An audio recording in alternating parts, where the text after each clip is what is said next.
members of our Congress, you will always have, within our government, those that are above the law.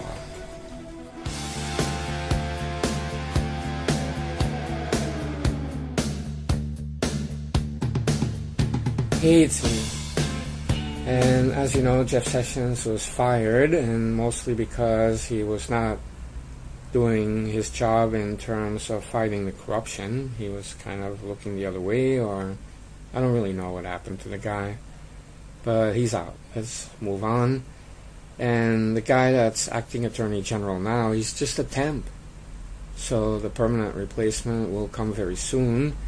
And according to Major Garrett, I read, Christie and Rudy Giuliani are on top of a list to be a possible new Attorney General, as well as a guy that used to work for the W. Bush administration.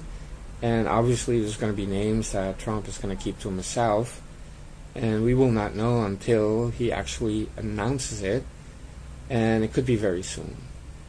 Now, I don't want to make any judgments or waste my time talking about Christie or Rudy Giuliani, but I do know that the next Attorney General has to be very tough, and he has to be hardcore, and he has to be Trump-like, because the Clinton machine, the Choco machine, I mean, they're going to be so afraid of a real Attorney General, as well as Deep State and all these former Choco officials, and even many dim-dem politicians who really committed a lot of crimes, in my opinion.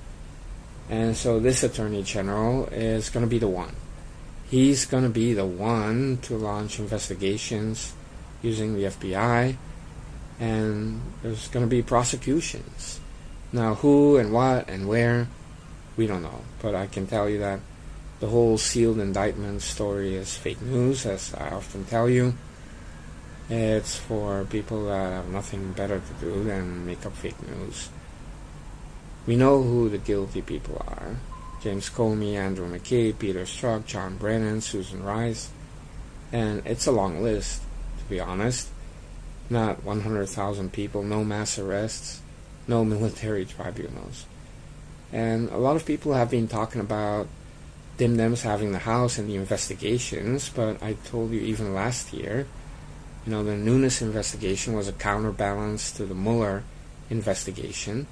But House Republicans or House Democrats, they don't have a lot of power. They don't have a big staff to do real investigations or to really put people in jail or whatnot. And when you hear them threatening impeachment, it also didn't help. So don't think that House investigations are a big deal. Subpoenas can be fought, and of course Pelosi is going to use subpoenas as leverage to negotiate with the great Donald Trump, because they cannot use their brains or creativity or experience because they're dumb. So they need that kind of leverage, but if they do it that way, they're going to fail.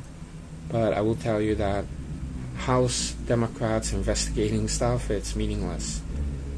What really matters is like the FBI or DOJ really getting involved. And now that most of these people have been purged out of the FBI and the DOJ, most of them, now you can really have some real investigations. And I think Spygate should really be investigated, Hillary's email server scandal, and especially we should have these prosecutions of James Comey.